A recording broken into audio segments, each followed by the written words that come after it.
திருச்சிற்றம்பலம். தென்னாடுடைய சிவனையை போற்றி, எந்நாட்டவருக்கும் இறைவா போற்றி. அனைவருக்கும் வணக்கம்.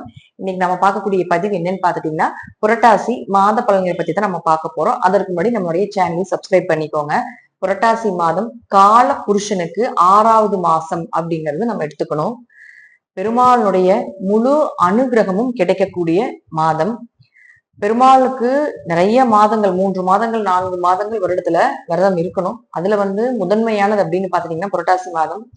இந்த மாதம் விரதம் இருந்து பெருமாளை வழிபாடு செய்பவர்களுக்கு கடன் சார்ந்த விஷயங்கள் எல்லாமே விலகுது.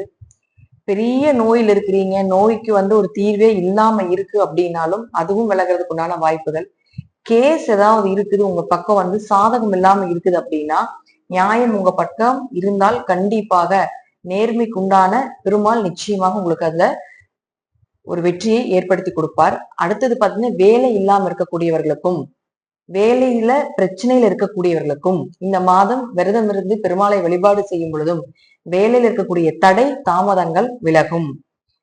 அதே போல இந்த மாதம் என்னென்ன கிரகங்கள் மாறுறாங்க அப்படிங்கிறத நம்ம பார்க்கலாம். சூரியன் அப்படின்னு சொல்லக்கூடியவர் புரட்டாசியாக இருக்கக்கூடிய கன்னியா வீட்டிலே இருக்கிறார். செவ்வாய் அப்படின்னு சொல்லக்கூடியவர் துலா வீட்டுக்கு இருக்கிறார். இதே வீட்டில இருந்து தன்னுடைய சொந்த வீட்டு இந்த மாதம் முழுவதும் பார்த்துட்டு இருக்க போகிறார்.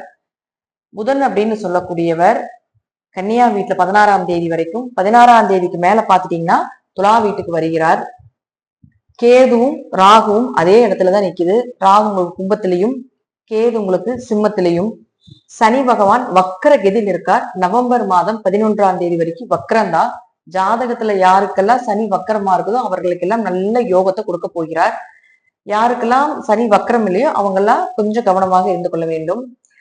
அடுத்தது பாருங்க, இந்த சுக்கிரன் அப்படின்னு சொல்லக்கூடியவர் சிம்ம வீட்டுல இருக்கார். 23ஆம் தேதி வரைக்கும் சிம்மத்தில் இருந்துட்டு அதற்கப்புறம் கன்னியா வீட்டுக்கு வரப்போகிறார். இதுல கிரக சேர்க்கைகள். அடுத்தது இந்த கேதுவும் சுக்கிரனும் சேர்ந்தால் பெண் சாபம் அப்படிங்கறது நம்ம எடுத்துக்கணும். இந்த பெண் சாபம் இருக்கக்கூடிய வீட்டுல எல்லாமே பாத்துட்டீங்கன்னா குலதெய்வம் தெரியாம இருக்கும். குலதெய்வம் இருந்தாலும் பலன் கொடுக்கல. குலதெய்வ கோயிலுக்கு போயிட்டு வந்தாலே பிரச்சனைகள் நடக்கிறது. வீட்டுல இருக்கக்கூடிய பெண் குழந்தைகள் நல்லா இல்லாம இருக்கிறது. திருமண வாழ்க்கை கணவன் மனைவிக்குள்ள ரொம்ப பாதிப்புகள் ஏற்படுறது. கணவர் ஒரு ரூம்லயும் மனைவி ஒரு வீட்லயும் இருப்பாங்க. சிறு வயதில் விடோவாகிறது, விதவையாகிறது, கணவரை விட்டு வாழக்கூடிய ஒரு அமைப்பு. இதெல்லாம் இந்த பெண் சாபத்தினுடைய தாக்கம். இது இந்த கேது சுக்கிரன் சேர்க்கை உங்க ஜாதகத்துல இருந்தாலும் இதனுடைய பாதிப்பை நிச்சயமாக ஏற்படுத்தி கொடுக்கும்.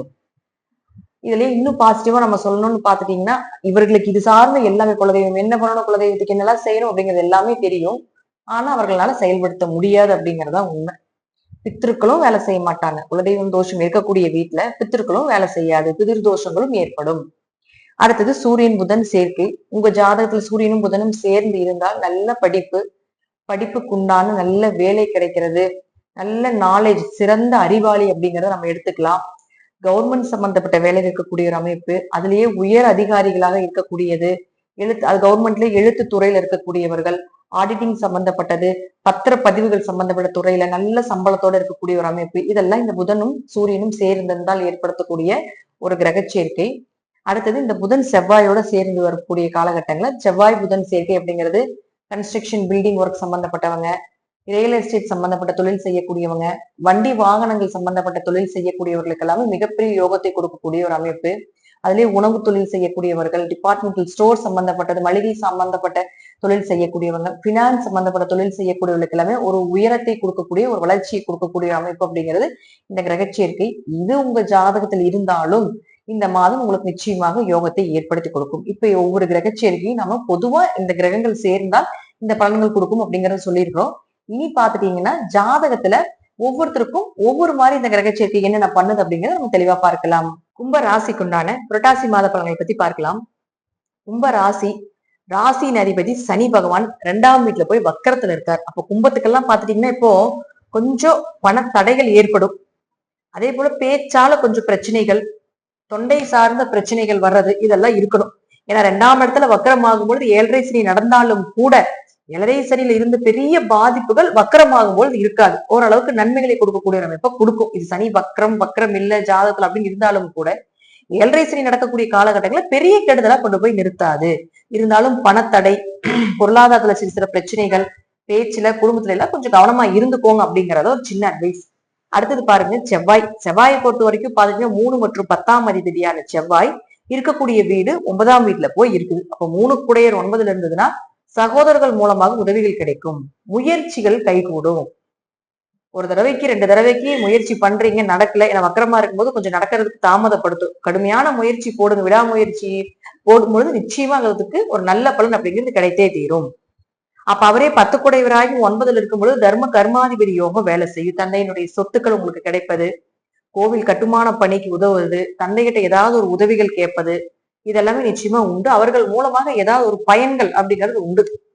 ஆனா 3, 9 தொடர்பு அப்படிங்கிறது நிச்சயமாக உங்களுக்கு தைரியத்தை அதிகப்படுத்தி கொடுக்கும். அடுத்த கட்ட பாதைக்குண்டான வழிகள் என்ன அப்படிங்கறத காட்டி கொடுக்கும்.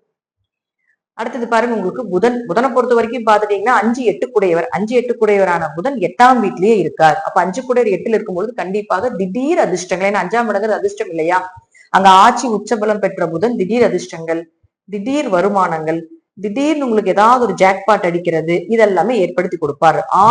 ஆயில் பெருக்கத்தை அதிகப்படுத்துவார். கண்டங்கள் கொஞ்சம் விலகும், கொஞ்சம் மனசுல இருக்கக்கூடிய அந்த வலிகள் எல்லாமே கொஞ்சம் குறையும். இருப்பினும் 5 கூட 8ல இருக்காது. கொஞ்சம் குலதெய்வ வழிபாடு இந்த காலகட்டங்களை செஞ்சீங்கன்னா பெரிய அளவுக்கு இருந்து வந்த பிரச்சனைகள் எல்லாமே விலகி போறதுக்கு உண்டான வாய்ப்பை ஏற்படுத்தி கொடுக்கும்.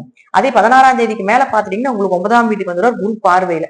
அப்ப 8 விட 9ஆம் இடத்துக்கு வரும்போது இன்னும் யோகம். அப்ப தந்தைக்கு ஏதாவது உதவிகள் செய்வது, அவர்கள் மூலமாக உதவிகள் கிடைக்கிறது, இதுல இன்னும் குரு செவ்வாய் சேர்க்கைகள், வீடு மனை சொத்துக்கள் சார்ந்த விஷயங்கள் உங்களுக்கு சாதகமா வருது, இதெல்லாம் ஏற்படுத்தி கொடுப்பார். அடுத்தது சுக்கிரனை பொறுத்த வரைக்கும் பாத்தீங்கன்னா 4, 9 குடையவரான சுக்கிரன் இப்ப இருக்கக்கூடிய வீடு அப்படின்னு பாத்துட்டீங்கன்னா உங்களுடைய ராசிக்கு 7ஆம் வீட்டுல கேதுவோடு இருக்காரு. அப்ப 4 குடையவர் 7ல், கேந்திராதிபதி கேந்திரத்தில் இருப்பது யோகமே. ஆரோக்கிய சிறப்பா இருக்கிறது, சொத்துக்கள் சார்ந்த விஷயங்கள் பேச்சுவார்த்தை நடத்துறது, பழைய வண்டி ஏதாவது ரிப்பேர் ஆயிருக்கு அப்படின்னா அதெல்லாம் மாத்துறது, அது கொஞ்சம் அதுக்குண்டான செலவுகள் வர்றது, இதெல்லாம் ஏற்படுத்தி கொடுக்கும். கேது அங்க இருக்கிறதுனால கொஞ்சம் தடை தாமதமாகும், ஒரு மன விரத்திக்கு அப்புறம் அதை ஏற்படுத்தி கொடுப்பார். அப்ப அந்த சுக்கிரன் யார் அப்படின்னா உங்களுக்கு 9 குடையவர் மகரார். அப்ப தாயினுடைய ஆரோக்கியத்துல கவனமா இருக்கணும், தந்தையினுடைய ஆரோக்கியத்துல கவனமா இருக்கும். 2 பேத்தினுடைய ஆரோக்கியத்துல ஏதோ ஒரு சின்ன சின்ன ஒரு மருத்துவ செலவுகள் வர்றதுக்கு வாய்ப்புகள் உண்டு. இந்த காலகட்டங்களில் கொஞ்சம் பேச்சுவார்த்தைகள், சொத்து பத்தி, பூர்வீக சொத்து பத்தி, பங்காளி உறவுகள் சொத்து பத்தி, தடவழி பிரச்சனைகளை பத்தியில இந்த காலத்துல பேசாம இருக்கிறது நல்லது. ஏன்னா கேது அங்க இருக்கிறதுனால அது உங்களுக்கு ஒரு கெட்ட பெயர், அதாவது ரிவர்ஸ் பண்ணி விட்டுரும். அப்போ உங்களுக்கு ஒரு கெட்ட பெயரை அதை ஏற்படுத்தி கொடுத்துரும். அதனால இந்த காலகட்டங்களில் கொஞ்சம் பொறுமையா இருந்து அந்த விஷயத்துல மட்டும் செயல்படுத்துவது என்பது நல்லது. குருவை பொறுத்த வரைக்கும் 5ல இருந்து ராசியை பாக்குறாரு. அப்ப ராசியை பார்க்க எவ்வளோ பிரச்சனைகள் வந்தாலும் அதுல இருந்து வெளியே வந்துடலாம்.